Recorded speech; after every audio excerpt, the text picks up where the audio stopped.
Shahzad Khan, assistant teacher of commerce, Sardar Patel Hindu inter college, Shahjahan. जैसा कि मेरी कल वाली वीडियो में आपने टाइप्स ऑफ अकाउंट्स पढ़े थे और डेबिट क्रेडिट के रूल्स पढ़े थे, आज हम उसी से रिलेटेड एक क्वेश्चन सॉल्व करेंगे और जिससे आपको सारा जर्नल एंट्रीज बनाना आ जाएंगे और क्लियर हो जाएंगे।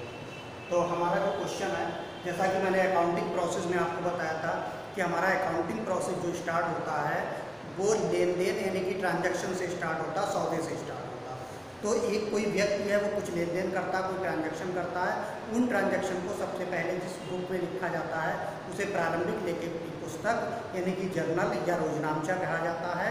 और रोजनामचे से पहले भी कभी कभी कुछ व्यापारी स्मरण पुस्तक मेमोरेंडम बुक को भी बना लेते हैं रफली वर्क करने के लिए।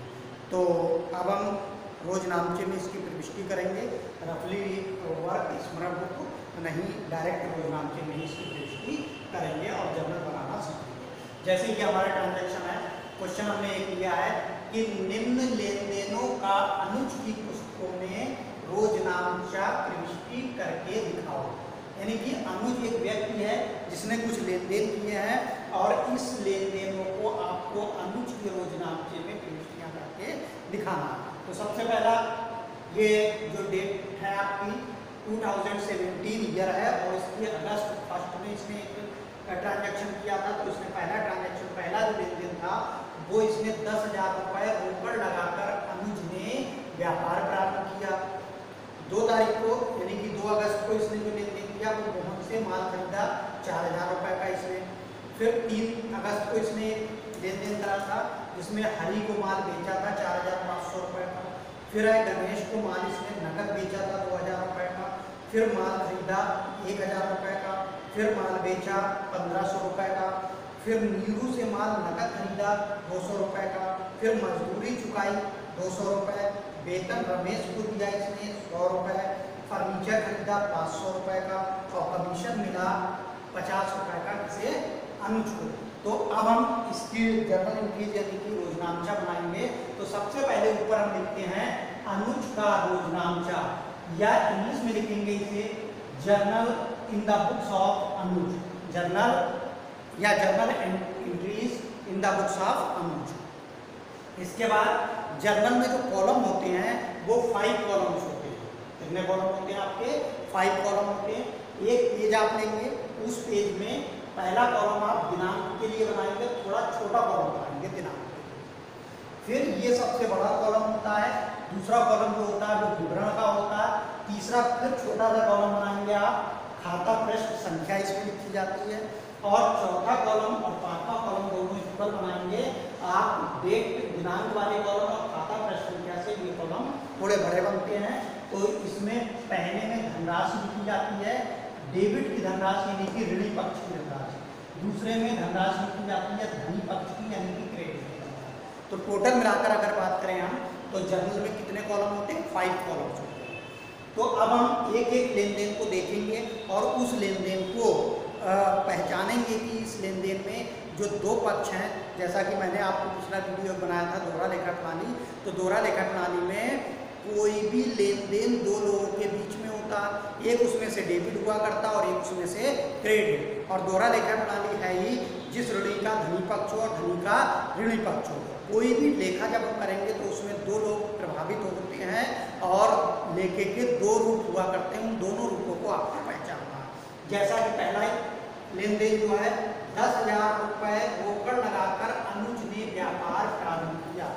अब सबसे पहले आप देखेंगे जब अनुज व्यापार प्रारंभ करेगा तो बिजनेस में उसको 10,000 रुपये लाने हैं एज ए कैश के या ले जाने हैं, ये देखना है। और 2 रूप देखना है। तो सबसे पहले हमने बताया था आपको, जब वो आपको शब्दावली पढ़ाई थी तो एक शब्द आता है रोकड़, एक आता है पूंजी। तो पूंजी क्या होती है? कोई भी व्यक्ति अपना पैसा जितना लगाता है या अपना माल जितना लगाता है या अपनी संपत्ति जितनी बिजनेस में लगाता है उसे हम पूंजी कहते हैं। तो इसमें एक रूप तो हो गया पूंजी, क्योंकि अनुज ने अपना पैसा लगाकर, अपनी रोकड़ लगाकर व्यापार प्रारंभ किया, तो इसका एक रूप हो गया पूंजी। और दूसरा रूप हो गया इसका रोकड़, क्योंकि पूंजी के रूप में उसने रोकड़ भी लगा सकता था, वो कैश भी लगा सकता था, माल भी लगा सकता था, गुड्स भी, और कोई एसेट्स भी लगा सकता हूँ, लेकिन यहाँ पर क्वेश्चन में स्पष्ट कहा है प्रश्न में कि उसने रोकड़ लगाकर जो दूसरा रूप हो गया रोकड़। तो यहाँ पर दो ट्रांजेक्शन आपको दो रूप मिले हैं, एक तो रोकड़ और दूसरा पूंजी। तो आपको ये पहचानना है कि रोकड़ किस खाते से संबंध रखती है, किस खाते के अंतर्गत आती है, और पूंजी किस खाते के अंतर्गत आती है। तो सबसे पहले हम, अगर कल की वीडियो आपने देखी होगी तो मैंने खातों के प्रकार बताए थे, व्यक्तिगत, वास्तविक और अवास्तविक। वास्तविक व्यक्तिगत खातों में आपको बताया था नेचुरल यानी कि प्राकृतिक, और आपका दूसरा बताया था आपको आर्टिफिशियल यानी कि कृत्रिम, और तीसरा बताया था रिप्रेजेंटेटिव यानी कि प्रतिनिधि। तो ये तीन खाते बताए थे। व्यक्तिगत खाते में तीन प्रकार के खाते होते हैं, और वास्तविक खाते में मूर्त और अमूर्त होते हैं, और तीसरा खाता अवास्तविक खाता बताया था, उसमें व्यय एवं हानियां और लाभ व आय होती है। तो यहाँ पर सबसे पहले हम बात करें कि व्यापार आखिर प्रारंभ किसने करा था? अनुज ने। तो अनुज व्यापार में पैसा लगा रहा, तो अनुज एक व्यक्ति है, और अनुज ने जो पैसा लगाया उसको पूंजी कहते हैं, इसलिए अनुज व्यक्तिगत खाते में आता, तो उसकी जो पूंजी है वो भी व्यक्तिगत खाते में आया करती है। कौन से खाते में आया करती है? व्यक्तिगत खाते में। तो पूंजी पर जो रूल लगेगा, जो नियम लगेगा, वो व्यक्तिगत खाते का लगेगा। और जो रोकड़ है, रोकड़ आपको पता है, कल मैंने वीडियो में आपको लिखा था, रोकड़ जो आता है वो वास्तविक खाते में जो आपका मूर्त होता है उसमें आती है। तो इस पर जो नियम लगेगा वो वास्तविक खाते का नियम अप्लाई होगा। तो अब हम यहाँ पर देखते हैं, जब हम व्यापार प्रारंभ करते हैं तो सबसे पहले हम व्यापार में रोकड़ को लाते हैं, और फिर उसके बाद उस रोकड़ से माल खरीदेंगे, फर्नीचर खरीदेंगे, और आप मशीनरी खरीदेंगे, और बहुत सारी चीज़ें, मजदूरों की मजदूरी देंगे और वेतन देंगे, तब रोकड़ जाना शुरू होगी। तो सबसे पहला क्या होता है, कभी भी आप ध्यान रखिएगा, जब व्यापार प्रारंभ करेंगे तो पहले रोकड़ जाएगी नहीं, पहले रोकड़ आएगी।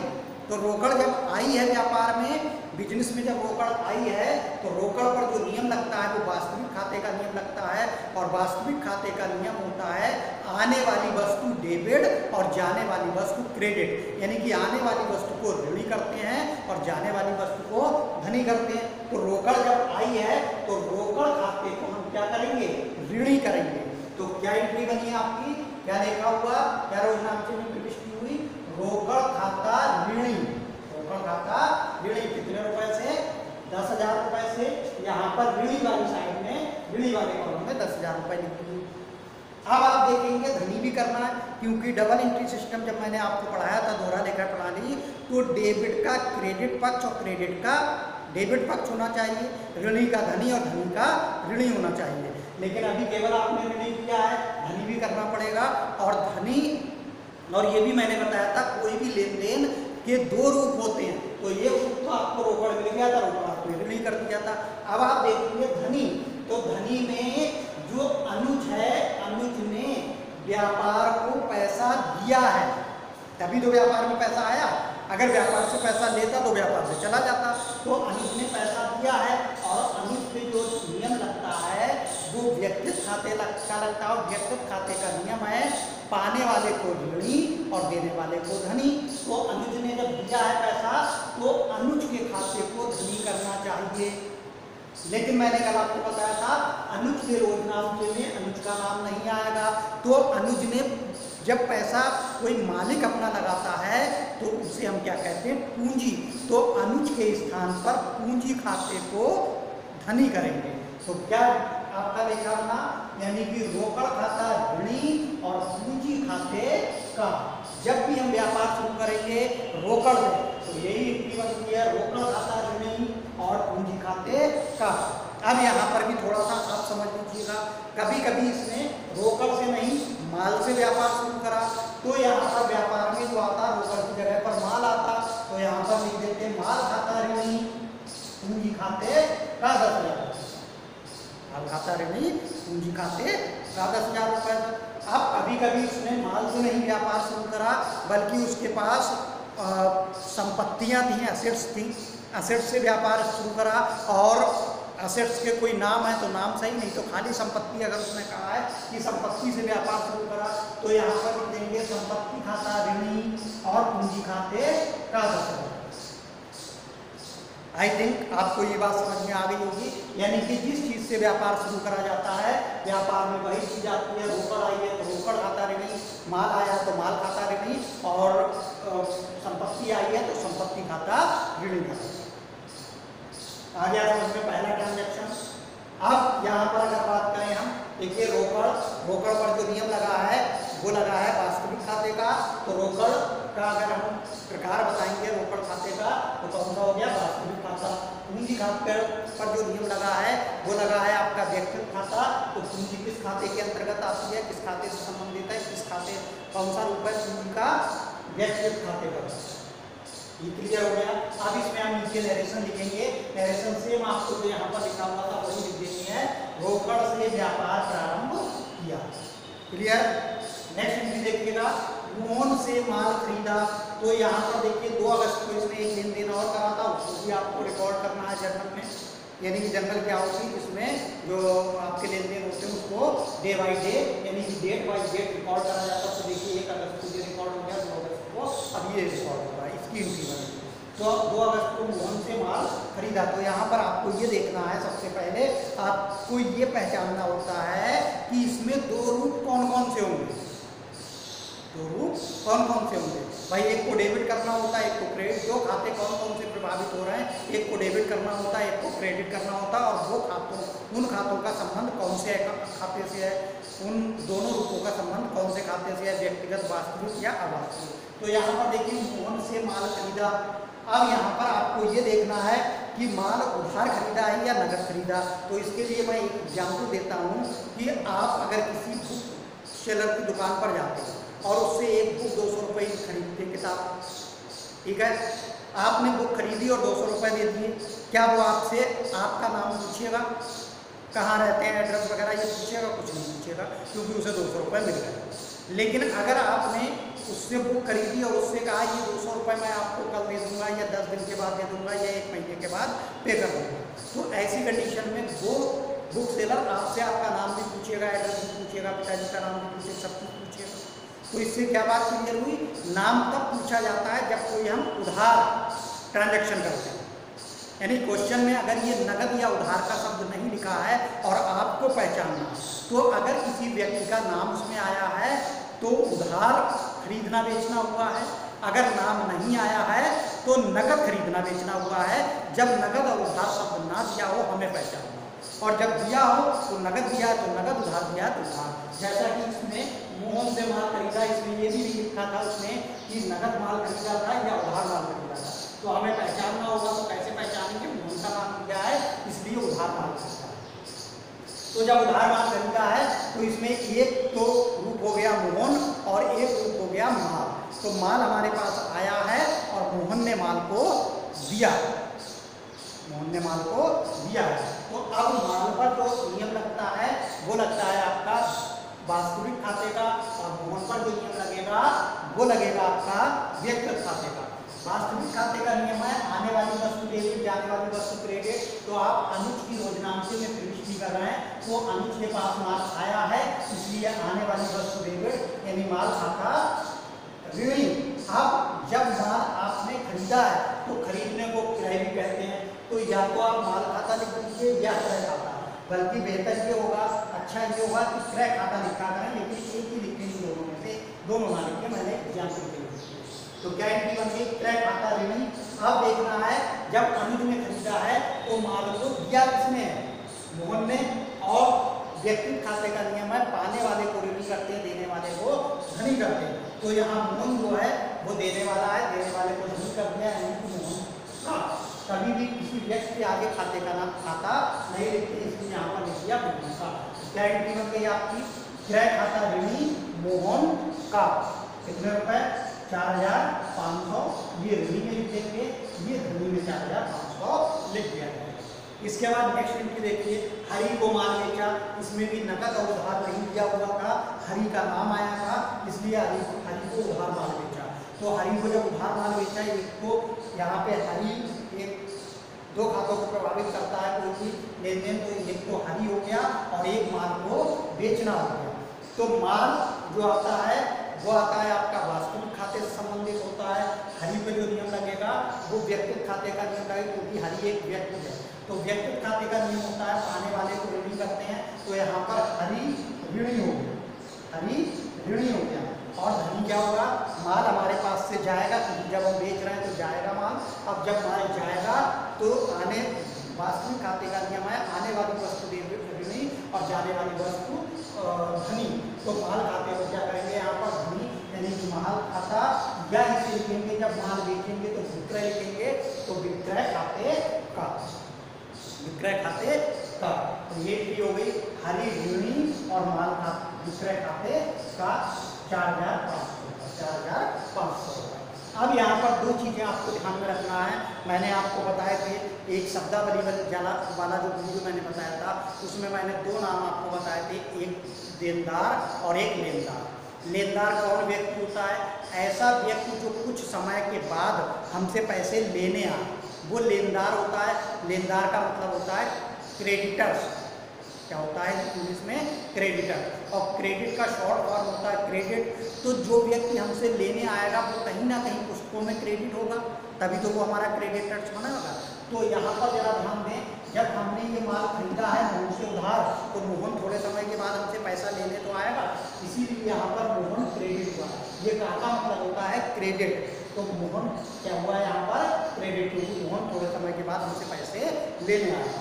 यहाँ पर देखिए हरी को हमने उधार माल बेचा था, जब बेचा था तो हरी कुछ टाइम के बाद हमें पैसे देने आएगा, और जो देने आता है उसे हिंदी में देनदार और इंग्लिश में डेटर्स कहा जाता है।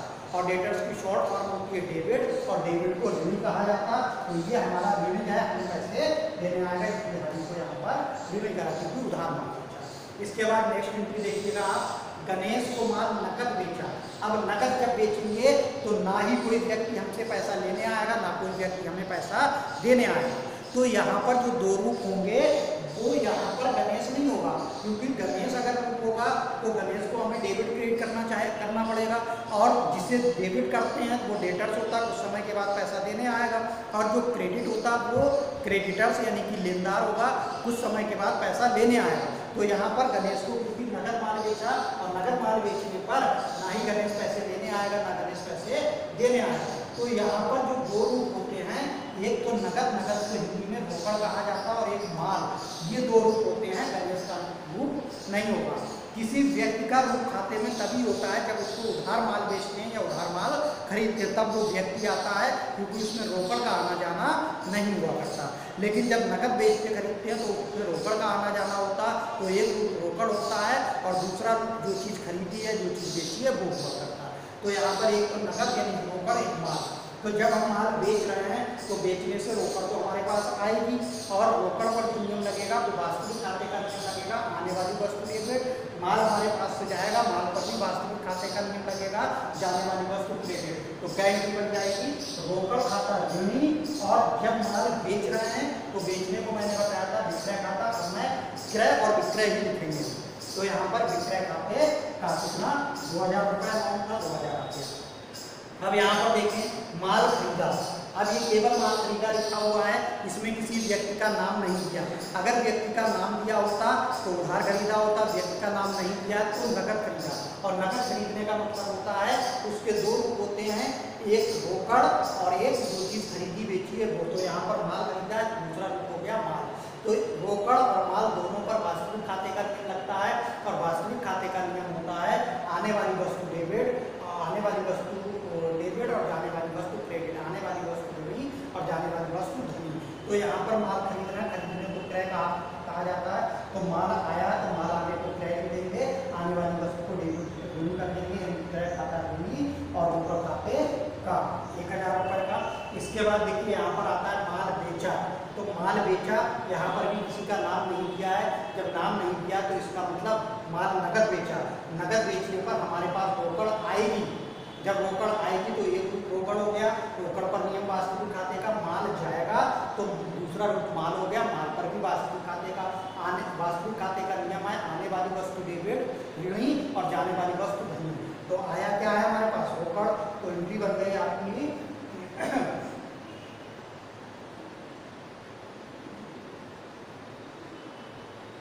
एंट्री बन जाएगी आपकी माल बेचा, आने वाली वस्तु यानी कि रोकड़ खाता ऋणी और विक्रय खाते का। ये अभी आपको नेक्स्ट एंट्री इसको रफ करने के बाद अभी आपको समझाता हूँ।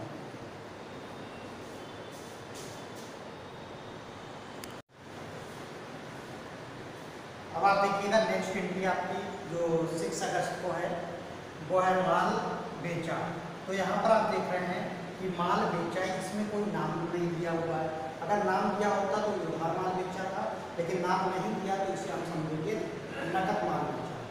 नकद दिया हो या कोई नाम ना दिया हो तो नकद होता है, नकद ना दिया हो केवल नाम दिया हो तो उधार होता है।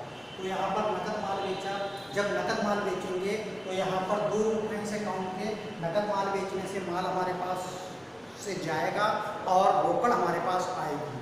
तो रोकड़ पर भी आपका वास्तविक खाते का नियम लगता है और माल पर भी वास्तविक खाते का नियम लगा करता है। और वास्तविक खाते का नियम है आने वाली वस्तु ऋणी और जाने वाली वस्तु धनी। तो आया क्या है माल बेचने पर रोकड़, तो रोकड़ खाता ऋणी और विक्रय खाते का। कितने रुपए? 1500 रुपए का माल है तो यहाँ पर अमाउंट में लिख देंगे 1500 और 1500। नरेशन में लिख देंगे नकद माल बेचा।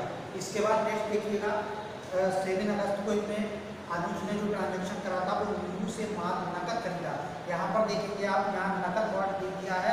अब नाम हो तब भी कोई फर्क नहीं पड़ता क्योंकि नकद दिया है तो हम नकद लिख समझेंगे। इसके बाद नकद माल खरीदा, तो नकद माल खरीदने से 2 चीज़ें इसमें है, 2 रूप आते हैं इस लेन देन में। एक तो नकद यानी कि रोकड़ और माल बेचा यानी कि माल। तो माल और रोकड़ दोनों पर ही वास्तविक खाते का नियम लगता है और वास्तविक खाते का नियम है आने वाली वस्तु ऋणी और जाने वाली वस्तु धनी। यानी कि आने वाली वस्तु डेबिट, जाने वाली वस्तु क्रेडिट। तो जब माल खरीदेंगे तो खरीदने से हमारे पास माल आएगा तो माल खाता ऋणी और रोकड़ जाएगी तो रोकड़ खाते का। लेकिन यहाँ पर माल जब खरीदेंगे तो खरीदने को क्रय लिखते हैं और बेचने को विक्रय लिखते हैं। इसलिए यहाँ पर माल खाते की जगह पर हम लिख देंगे क्रय खाता ऋणी रोकड़ खाते का। क्रय खाता ऋणी रोकड़ खाते का, यानी कि अगर इंग्लिश में इसे कहें तो purchase account debit to cash account. ये एंट्री आपकी कंप्लीट हो गई 200। इसके बाद देखिए मजदूरी चुकाई।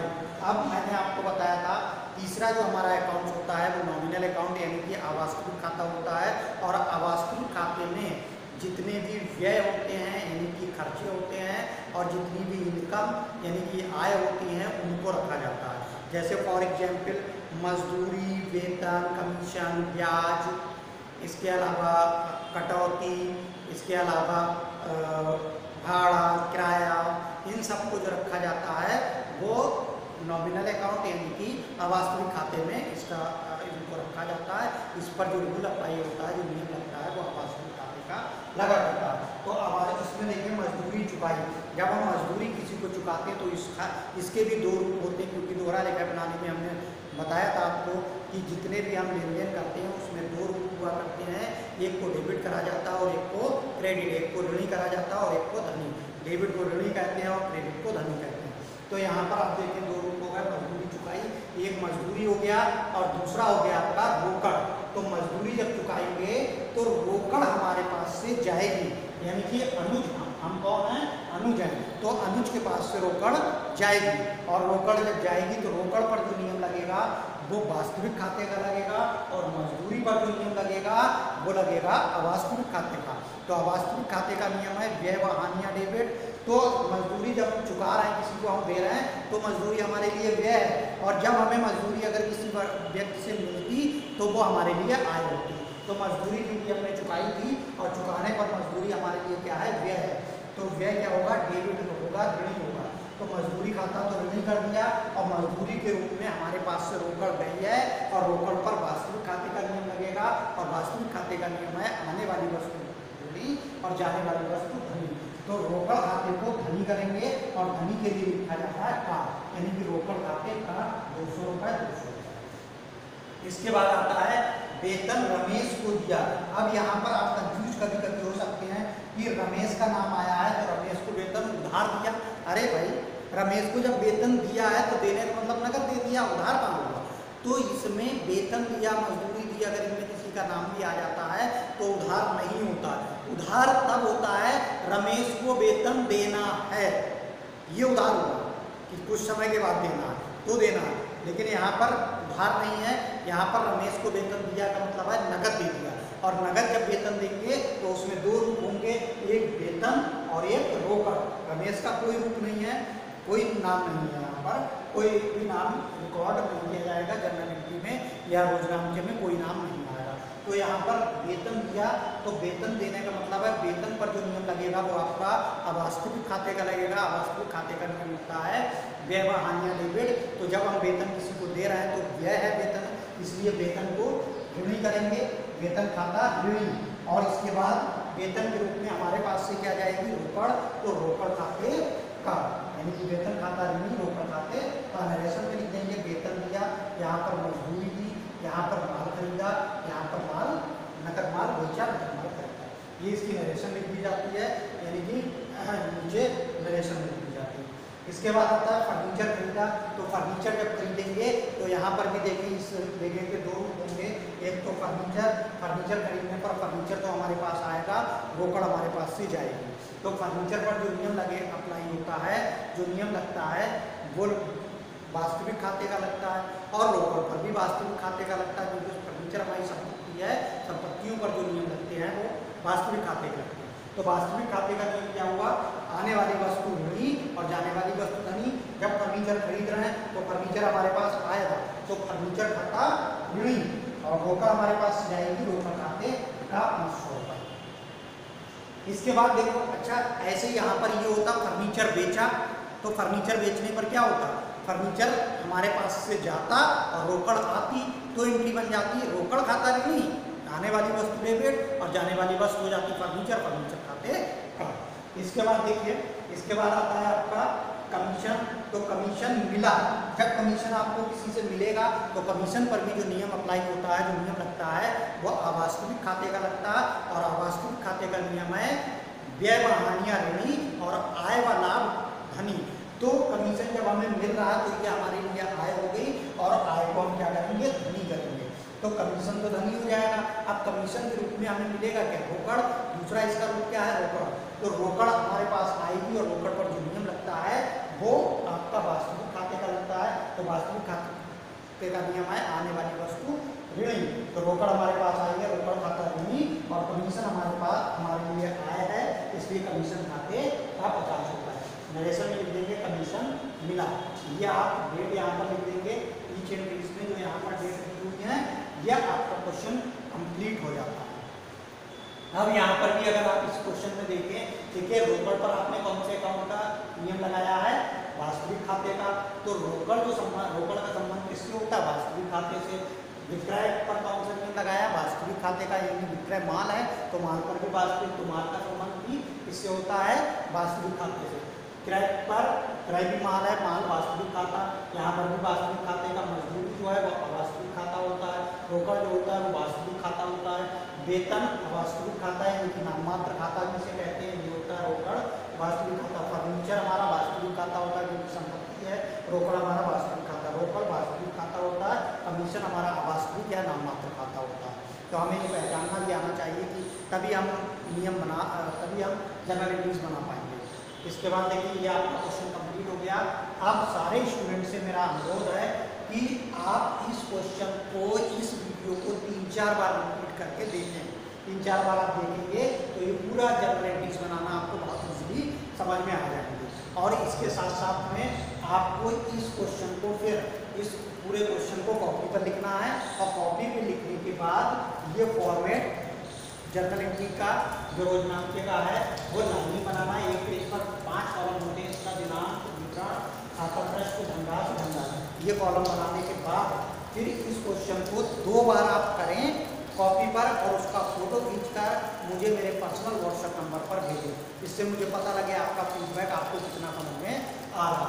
इसके अलावा एक बार 2 बार तो इसी क्वेश्चन को करें, और तीसरी बार क्वेश्चन में आपको यही क्वेश्चन लिखना है, इसकी जस्ट डबल अमाउंट कर लेनी है, यानी कि 4000 की जगह 8000 कर लेना, 4500 की जगह 9000 कर लेना, 2000 की जगह 4000 कर लेना, 1000 की जगह 2000, 3200 की जगह 400, 400, 200 और 1000 और 100। ये डबल अमाउंट करने के बाद भी एक बार क्वेश्चन को करना है। 3 क्वेश्चन आप लोग मुझे पर्सनल व्हाट्सएप पर भेजेंगे, मैं चेक करूँगा उन्हें आपसे कैसा ही बना बहुत इम्पोर्टेंट वीडियो है आपका। इसे आप अपने फ्रेंड को भी ज़्यादा से ज़्यादा शेयर करें और ज़्यादा से ज़्यादा इसे लाइक करें और देखें, तो इससे आपको वेबिनार का सही से समझ में आ जाए। और ये मेरा ट्रेडिशनल अप्रोच है, यानी परंपरागत जो मेथड है वो ये है। इसके अलावा भी मैं एक और मेथड आपको नेक्स्ट वीडियो में बताऊँगा, जो कि आपका मॉडर्न अप्रोच है, आधुनिक मेथड है, उसको ही बताऊँगा। तो दोनों मेथड से आपको सीखना है। इस मेथड में ज्ञान ज़्यादा होता है, उस मेथड में डायरेक्टली थोड़ा सा बना होता है। तो दोनों बताऊँगा, इसको बार बार आप को रिपीट करें। Thank you.